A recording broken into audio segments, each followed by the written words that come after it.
Back here on Center of Attention, we have some elite people here with us today. I'm going to let Atan do all the introductions, and all I can say is I've been looking forward to this all morning. As soon as Atan told me you guys were coming on, this was going to be the segment that I need people to hear, and this is going to be the one that we're all going to be sharing for days and days and days and days. Atan, will you do the introductions? Because I want to make everybody's name. I don't want to butcher anybody's name. So go for it. Definitely, definitely. So first, I'll introduce Captain Sonia Pruitt. We have done a lot of different events together. She brought me in to speak at a where was we in Philly at the National Black Police Association dinner. I brought my daughters with me, and it was really an amazing event. So and I met the maybe you can introduce them because I want to give them a proper introduction as well. Okay. So Okay. Captain Brewer, can you introduce them? Mhm. Sure. Okay. So we're all members of the National Black Police Association. I'm the chairwoman. Well, introduce Carlos Bratcher, who is the vice chairperson of the organization. Carlos is in your upper. I don't know about everybody's screen, but he's waving at you now. Carlos, why don't you tell us where you retired from and what you do now? Sure. I retired from the King County Sheriff's Office, which is in Seattle, Washington. And I did 26 and a half years with them as a deputy. And now I'm a marshal with the Sheriff's Office, where we provide security for the Superior Court system in King County. And that's my current position. And I enjoy being the vice chair of the National Black Police Association. Been doing that for a while. Yes. Carlos and I have been on the board together for like years and years. And so the other young lady on this call is Major Sabrina Tapp Harper, and I will allow her to do you the honors of a short introduction about her career. Hello. Hello. I'm retired member of the Baltimore Police Department. I did 26 and a half years there. Prior to the Baltimore Sheriff's Office in 2014. And I've been affiliated with the NBPA for over 30 years, in and out. And so I worked in various units, public information, education and training. I've worked with the International Association of Chiefs of Police as a research fellow. So I've gotten around in policing. Thank you, Sabrina. And finally, I will say that I've been in policing for 28 years. I'm currently the director of community engagement for a police department in Maryland, but I'm about to retire on July the 1st. Oh wow! Mm. Congratulations. Thank you. I'll still be working in the law enforcement field, though, and using my knowledge to help the gap between police and community. So I just, when I first met Officer Pruitt, we were on a panel discussion together. And, when I had to, as soon as it was over, I had to go and, exchange information because I was like, I never really have heard a policeman speak the way that you spoke and what you was talking about. And we were talking about the different things of, we're talking about police accountability and, being able to say when somebody is right and when somebody is wrong and what happens where the disconnect happens in the community when you have a case that happens. I think Trayvon Martin's mother and brother was at the panel that we were at. Yes. And we was talking about the disconnect between the police and the community. And I since then I've been very supportive of the NBPA. Like I said, I spoke at the dinner, and I wanted to first of all thank you all for being that voice that is able to stand up and say, if something is wrong or something is right, because you don't hear that very often. And the first question that I want to ask to you is, why don't you hear that very often? Hmm. Okay, so I'll start. It's a number of things, but I think one of the main issues, especially for Black police officers, is a fear of reprisal or a fear that somehow there's going to be something negative that comes at you for your career if you are as honest as you would really, really like to be about many, many topics, which is why organizations like the NBPA are important, because now you have some people that you can talk to, ask advice of, that you're insulated, you're sort of insulated and protected, and you can share your true feelings, because policing is a very it's a very protected status of career choice. And so, it's we don't go outside the lines very much, and we keep things to ourselves. But I'm with you in that I think that we need to be much more transparent and honest about the things that we feel. We don't all have to agree, but we do all have to protect the public. I understand. And let me ask you, Mr. Carlos Brecher, the NBPA even went on the ledge and supported Kaepernick at the time when he took a knee. And that was something where there were other police entities who were, as a group, going against Kaepernick. And so, even though you have the protection of the group, not just using that as an example, no, you don't have to necessarily speak to that specifically, but even though you have the protection of the group, explain or just, reiterate the pressure, especially for Black police officers, to kind of go against the grain. Because even when you're in a group, there still is, different sections who very much don't agree with what the NBPA stands for. Right. Well, at the end of the day, we have to realize that we are Black. That's not going to change. The only thing we do change is our uniforms that we wear to work. That's the only change you get. And it's not about, being the police in this sense, because you're taking a stand about something that is right. And for Kaepernick to exercise his First Amendment right to free speech, that's not for the police to judge. We definitely do not. We're in no position to judge how a citizen expresses themselves, especially when it's something that is a controversy, as some of the other police organizations believe that to be. The notion that he was being anti-police or not patriotic, that's not for the police to judge. You're supposed to be unbiased. But as we've seen, there are organizations that are police-oriented that want to exercise bias in some of the thoughts. They're politicized highly. And, we're our organization, we take no kind of position from politics. All we're looking about is forcing the truth, advocating for our members, and advocating on behalf of the community as a whole. Mm-hmm. Major Tap Harper, and I want to talk to you about this specific case, because this is the case that just happened, and really, one of those cases and the images that happen, and it disrupts my everything to where I can't even sleep that night.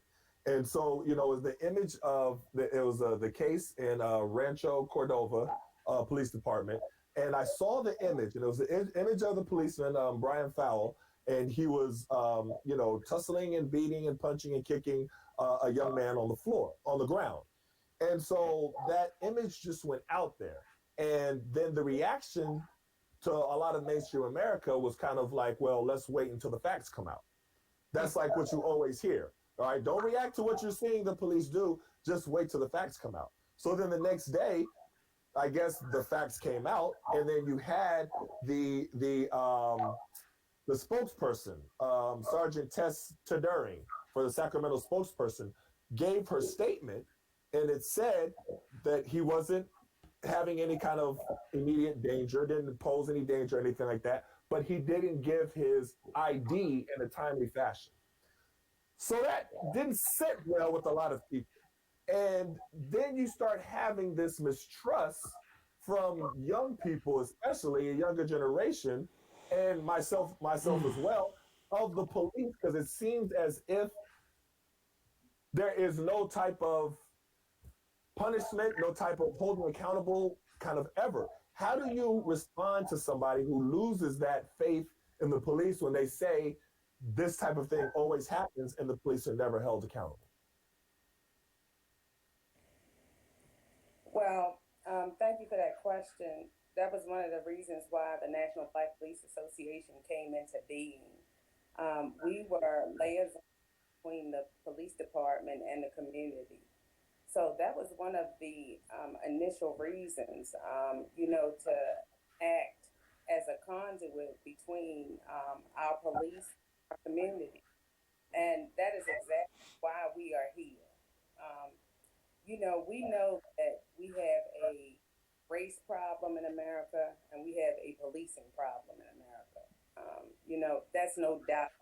The fact that we to have these conflicts between our citizens and our police, and I'm not apprised of that particular issue that you just discussed, but Mhm. doubt that continue to have interactions between police and citizens that just don't end up right. And the fact that we have an organization that standing ready to talk to citizens about do and stop by the police so that our interactions don't end up in a negative way is exactly why this organization was initiated from the very beginning. One of the things that I also want to mention is the fact that Maryland, we have a law enforcement bill of rights, which is an additional protection for police officers. And one of the reasons why something like this exists is so that um, police officers just railroaded the door so that you can't discipline an officer for minor violations so that they just aren't fired for just a minor uniform violation. So that's an additional protection that exists. It's by law. Just because someone brings a frivolous complaint against an officer can't just be fired.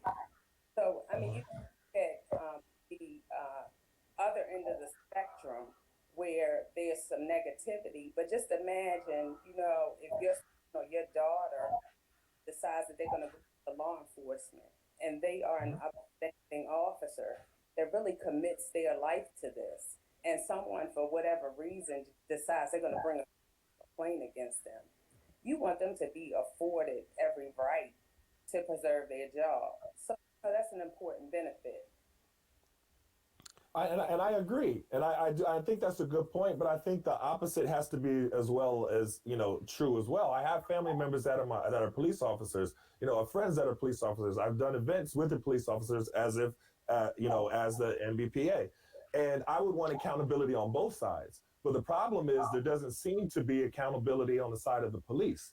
And when you're doing these different events and talking to the people in the community and things of that nature, the mistrust of the police is almost to where you have a license, like a situation where from the police department to police department, there's a license to kill, a license to harm, a license to use brutal, lethal force.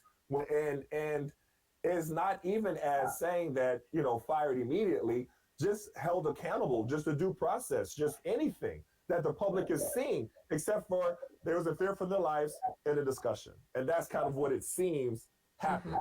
So if I could jump in, I saw you with your hand raised. So I have manners. I think that what you're talking about now is a change, a paradigm, a total a paradigm and cultural shift that will need to occur before we can get a rein on those things. And for that shift to occur, there has to be some acknowledgement by law enforcement that there is actually an issue. Right. I'm gonna raise my hand and tell you that there is an issue. The issue is systemic. It is problematic because it hinges on power dynamics. It hinges on race, classism. I mean, all of the isms that are negative, what we do hinges on that because we have such great power as law enforcement.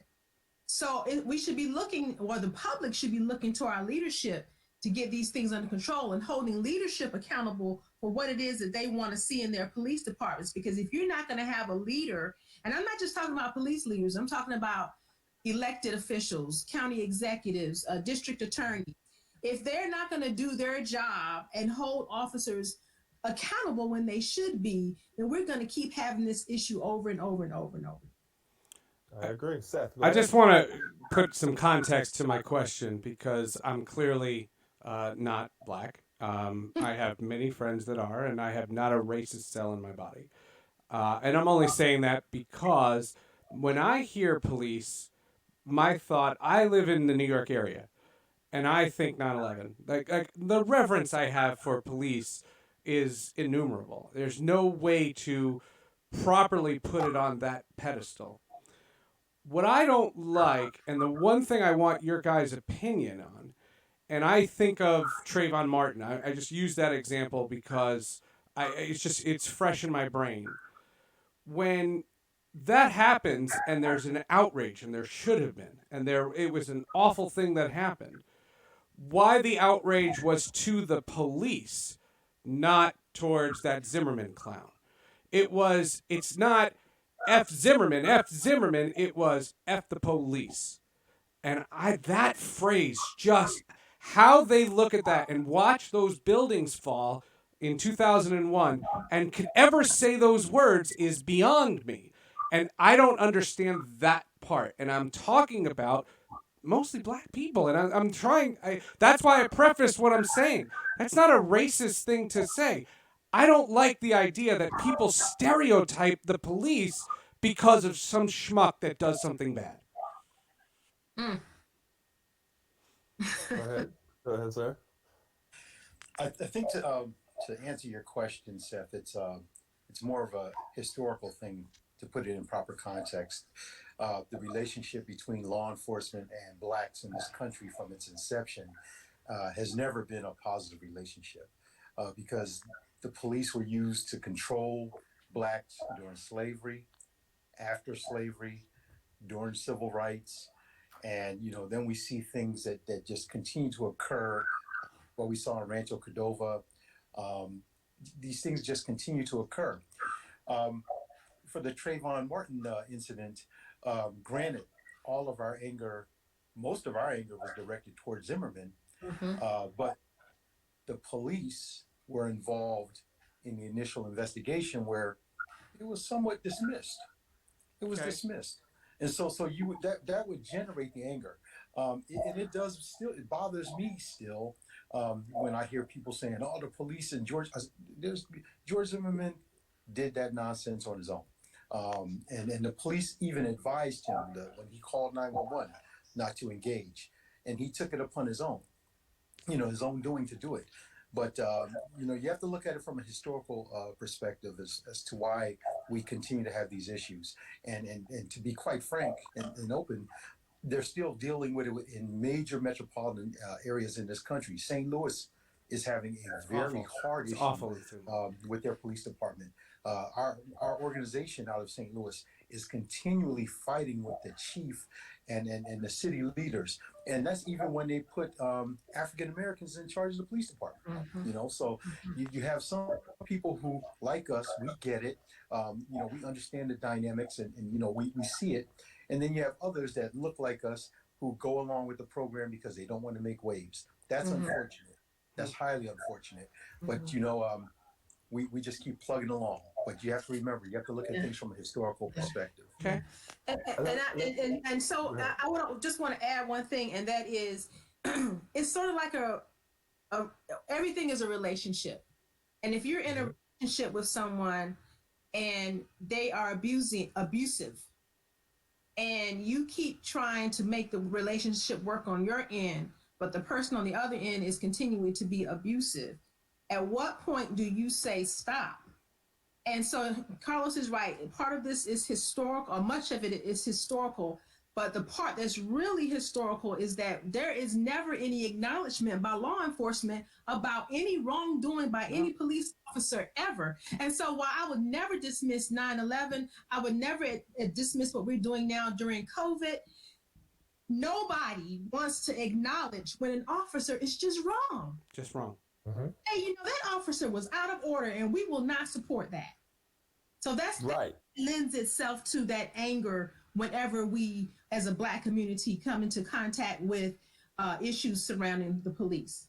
Oh, that's a good point. And let me ask this specifically of Major Tap Harper. Wouldn't you say that when there are those cases of bad police that are doing bad things, that are abusing their power, that police brutality, that an unlawful death. Those I would imagine hurt the credibility of good police, because the good police that I have worked with, all the people that when I spoke at that dinner, listen, my daughters, and I said this when I was there, I was originally supposed to go there by myself. My daughters weren't supposed to go with me. But the reason why they wanted to go, my daughter Imani said, wait a minute, you're going to talk to a room full of policemen? She's like, well, is that safe? She was like, wait a minute, you talk about all this stuff about police brutality and you talk about all this thing. Is it safe for you to go there? And the reason why she wanted to go there was to make sure I was safe. So even when I'm there and I'm signing books and talking to people, she was like right next to me. If you remember, right? She was right next to me, making sure that everything was okay, because it's that fear.